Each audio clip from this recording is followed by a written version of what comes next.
बड़ी खबर इस वक्त की, राम रहीम ने हनीप्रीत का नाम बदला है। हनीप्रीत अब रूहानी दीदी के नाम से जानी जाएगी। 40 दिन की पैरोल पर बाहर आया है राम रहीम। 2 शिष्याओं से रेप के मामले में आरोपी है राम रहीम और इसी मामले में जेल की हवा भी खा रहा है। 40 दिन की पैरोल पर बाहर आया है और बाहर आकर अलग अलग जगह सत्संग के कार्यक्रम कर रहा है। वर्चुअली कभी सत्संग के कार्यक्रम में लोग जुड़ते हुए नजर आते हैं और इन्हीं सत्संगों के जरिए एक बड़ा मैसेज भी दे दिया है। हनीप्रीत जो सहयोगी है और जो फोटो में आपको दिख भी रही है, इसी हनीप्रीत को अब रूहानी दीदी के नाम से जाना जाएगा और ये नया नामकरण किया गया है राम रहीम की तरफ से।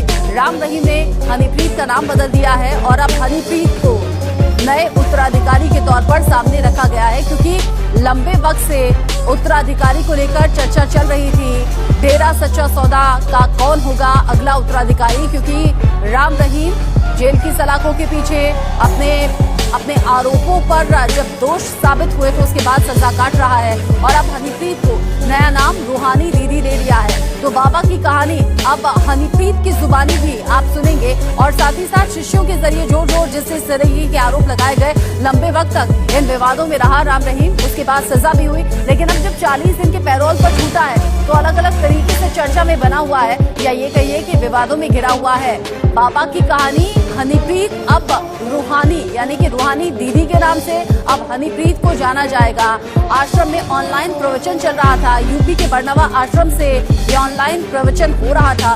उसी दौरान राम रहीम की तरफ से उत्तराधिकारी के मुद्दे पर बड़ा बयान दे दिया गया और कहा गया कि हनीप्रीत जैसे सब कुछ संभाल रही थी ऐसे ही अब भी संभालेगी और हनीप्रीत को नया नाम दे दिया है रूहानी दीदी।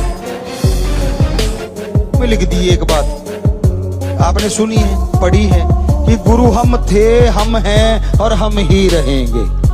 100%, 1000%, लाख %, लाखों बार कहलवा लो, हम थे, हम हैं और हम ही रहेंगे। और इस खबर को लेकर विष्णुजीत हमारे संवाददाता बागपत से हमारे साथ जुड़ गए हैं और साथ ही साथ विपिन परमार हमारे साथ चंडीगढ़ से जुड़े हुए हैं, जो इस खबर को लेकर ज्यादा अपडेट हम तक पहुंचाएंगे। सबसे पहले चूंकि उत्तर प्रदेश में इस तरीके का ऑनलाइन प्रवचन हो रहा है, विष्णुजीत जानकारी दीजिए किस तरीके से ये आयोजन रखा गया था, ये प्रवचन किस तरीके से ऑर्गेनाइज किया गया था, कौन कौन इसमें पहुंचे थे और क्या वो मौका था जब राम रहीम ने हनीप्रीत को उत्तराधिकारी घोषित किया, नाम भी बदल दिया।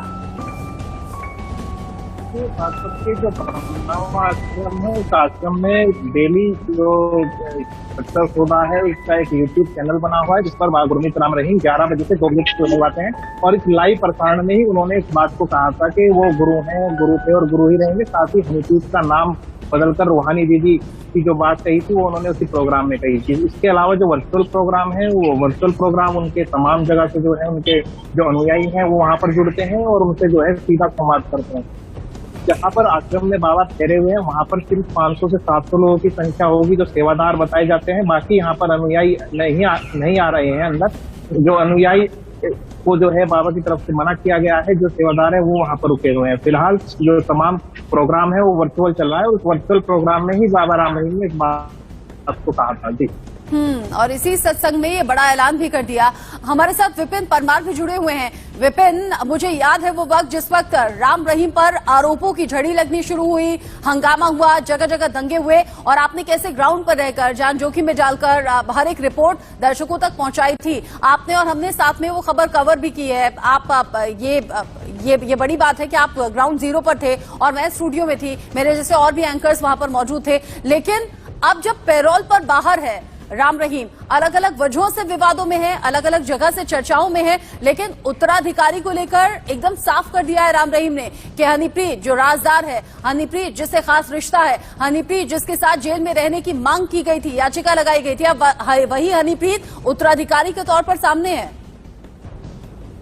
देखिए रचना, बिल्कुल कहीं ना कहीं डेरे का ये इतिहास रहा है कि किसी शागिर्द को ही, किसी अनुयायी को ही सीट जो है वो दी जाती है, ये गद्दी जो है वो दी जाती है। लेकिन ऐसी परिस्थितियों में पहले दिन से क्लियर था, जिस दिन बाबा राम रहीम जो है वो जेल जा रहा था उस दिन ही कहीं ना कहीं हनीप्रीत का तमाम जब स्ट्रैटेजीज बनी कि अगर जेल जाने की नौबत आएगी तो क्या किया जाएगा, तमाम मीटिंग्स का हिस्सा लीड करती जो है वो हनीप्रीत दिखाई दी थी। ऐसे में राम रहीम के जेल जाने के बाद जो है इस बात को लेकर तमाम लोग जो है वो चर्चा कर रहे थे कि गद्दी किसके पास जाएगी। ऐसे में बागपत के डेरा से ये रूहानी दीदी का जो ऐलान हुआ है, लाजमी सी बात है कहीं ना कहीं राम रहीम की ओर से मोहर लगाने का काम जो है वो कर दिया गया है। हम हैं, हम थे, हम रहेंगे, ये बात जरूर कही गई है।